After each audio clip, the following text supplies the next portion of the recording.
Folks, let me tell you about the craziest real estate sign I saw the other day. That, and then I'll get into the latest home prices and insights for York Region for week ending May the 3rd, 2023. So I'm driving down the street, I see a for sale sign, and right on top of the sign it said, sold over asking. What a surprise. Sold over asking. We see these signs everywhere. No kidding. I mean, the home was listed way below market value, sold over asking. Everybody's a hero. It doesn't make sense. I don't know why people are still using these sold over asking signs. But on that note, let me talk about one of the metrics I use, which is the percentage of property selling over asking. A lot of people will often comment on the YouTube channel saying, you know, why you use this metric, it doesn't make sense. People are artificially listing their prices low on purpose to be sold over asking. And yes, all that is true.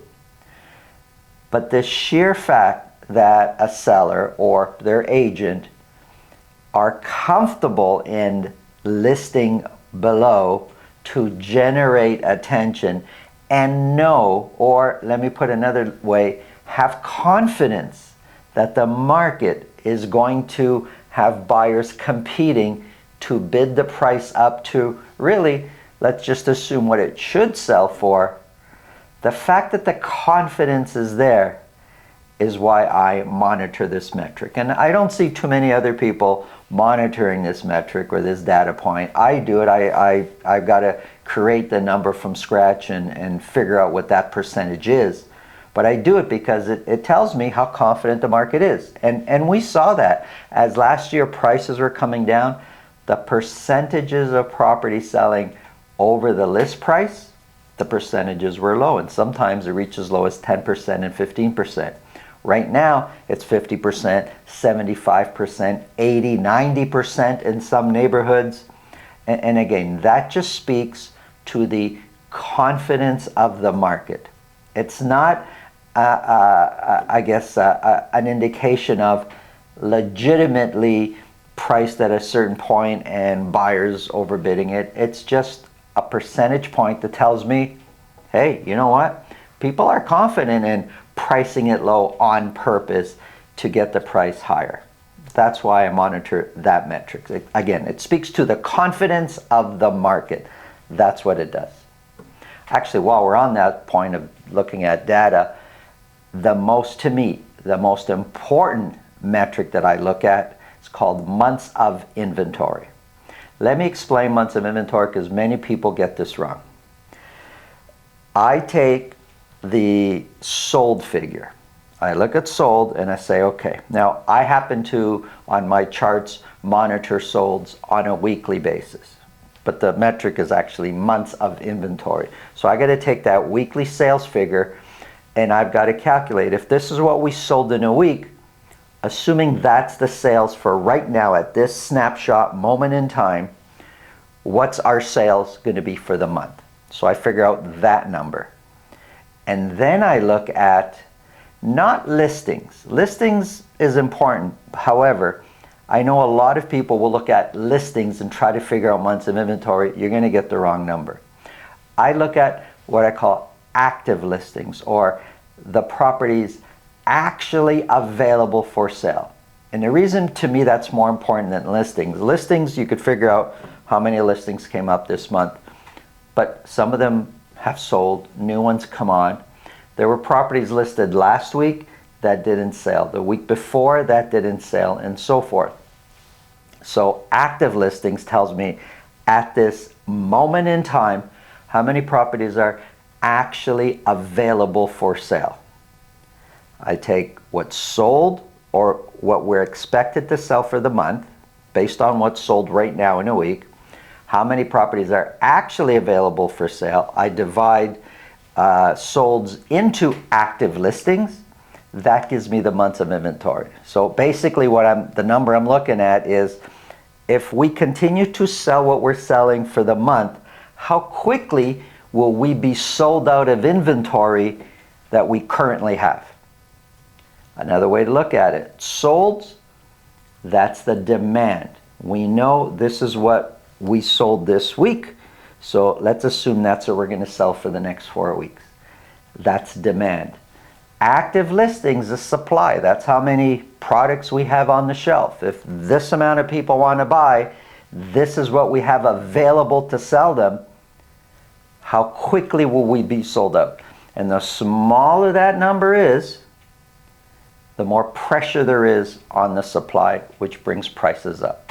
This is why months of inventory, to me, really is one of the most important metrics to keep an eye on. I hope this video is useful, helps you understand more about the numbers that we're using. If you feel it can help somebody you know, please pass it along. If you want to speak with me about your real estate situation, selling, buying, it's really simple. Below this video in the description is a link to my calendar. Click on that, book a time that's convenient for you, and we'll chat about whatever's on your mind. Let's get into the numbers.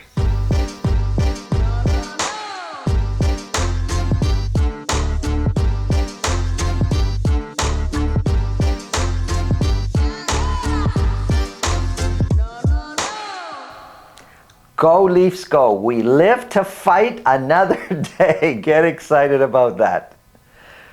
Vaughan, Markham, Richmond Hill. Man, there's so much confidence in the market. Prices are up. Months of inventory is down. The amount of properties being sold with an offer date and the amount of the percentages of properties selling a list price or more is increasing. There's so much confidence in the Vaughan, Richmond Hill, and Markham markets. How long is it going to last? Does it even make sense? Let me know in the comments below. Peak pricing. You know, we're getting closer and closer to peak pricing. I'm going to show you how far off we are as we get into the numbers. So let's get into that. I'm going to start off with Vaughan. This is for detached properties only, broken down by week for a whole year. So for week ending May the 3rd, 50 detached properties were sold. So sales have been climbing. I've got a whole year on the board here. 50 is the best week we've had in at least 12 months. 13 of those 50 were sold at $2 million or more. Average sold price climbed up a bit to $1,820,000. $1,820,000 is 4% higher than where the price was this year last time. Peak pricing was in February 20, so I took the monthly average. So for February 2022, that's when we hit our peak of $2.225 million. We're 18% lower than that. Median price, we're 8% higher than where the median price was a year ago. And both median price and average sold price, if we look at the dotted line, which is the 4-week moving average, both median and average sold price have been trending upwards. It's pretty clear. It's been trending upwards for a while now. 50 were sold, 68% sold at list price or more. Listings, hey, we've been hovering in the 70s. Listings, I would expect to see more listings. We don't see them. And that kind of adds to the whole scarcity. Sales are up, we're buying more and more, but we're not replacing them with new listings. And months of inventory, as a result, drops a bit more. It's now sitting at 0.9 months of inventory. It's been dropping for several months now. As months of inventory comes down, prices tend to go up. Here's Richmond Hill. 27 detached properties were sold. 12 of those were at $2 million or more. Average sold price just under $2 million at $1,971,000. 1,971 is 1% lower than where we were a year ago. If we look at the peak pricing, which was also February 2022, peak pricing was $2,156,000. We're only 9% off from peak pricing. So we're getting closer to where we were before there. Median price is 10% higher than where the median price was a year ago. Now, median and average price for a few months now, I'm going back a little bit, has been climbing. For the last month and a half or so, it looks like prices have been kind of steady. But now with these newer, the current week that we have now, I kind of expect prices to creep up a little bit more. Of the 27 that sold, 63% sold at list price or more, And listings, look, we don't have a ton of listings.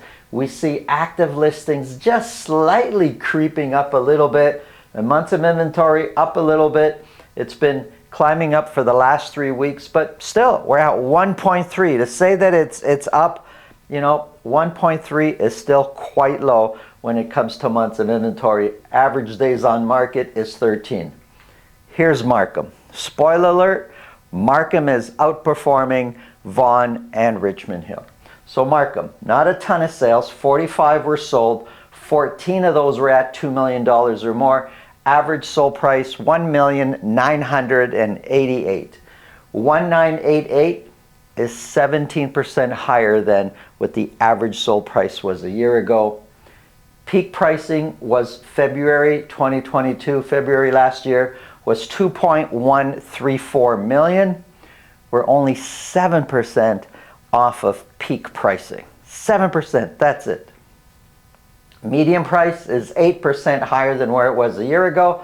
And you can see, looking at the dotted lines there, both median and average price are definitely trending upwards. Of the 45 that sold, quite a few, a high percentage, 87% sold at list price or more. 87%.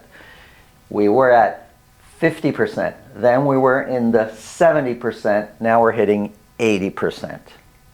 Listings, hey, it's nice to see listings going up a bit. Months of inventory, 0.7. For the last 4 weeks, we've been hovering between 0.6, 0.7.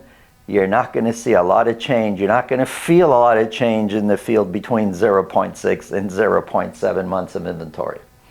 Here's condos. This is for all of York regions. 48 condos were sold. One of those was at $1 million or more. Average sold price down from the previous week to $718,000. $718 is 14% lower than where the price was a year ago. This time last year, we had a big spike on for that 1 week. Median price of $675 is 4% lower than where the median price was a year ago. And if we look at the 4-week moving average, both for average and median, average prices creeping upwards. Of the 48 that sold, less than half, 44% sold at list price or more. But if we look back, we were in the 20s, then in the 30s, and now we're at 44% selling at list price or more. So the confidence in condos is starting to build up. 105 were listed, and months of inventory climbed up to 1.4 months of inventory. Here's a quick summary. Months of inventory, quite low. Lots of pressure on prices in York region, both for condos and detached, but they're two different worlds. More so in the detached market, a lot of pressure, a lot of action, a lot of multiple offers on properties, and yet there's still properties that are sitting there that are not either priced properly or are not managed properly. The listing, I should say, is not managed properly, and people are still making mistakes out there. So no matter what's happening, who you hire matters, and it seems that the more tricky or the more complicated the market is, and I would consider this a tricky, complicated market, who you hire matters even more. Thanks for watching. Have a great day.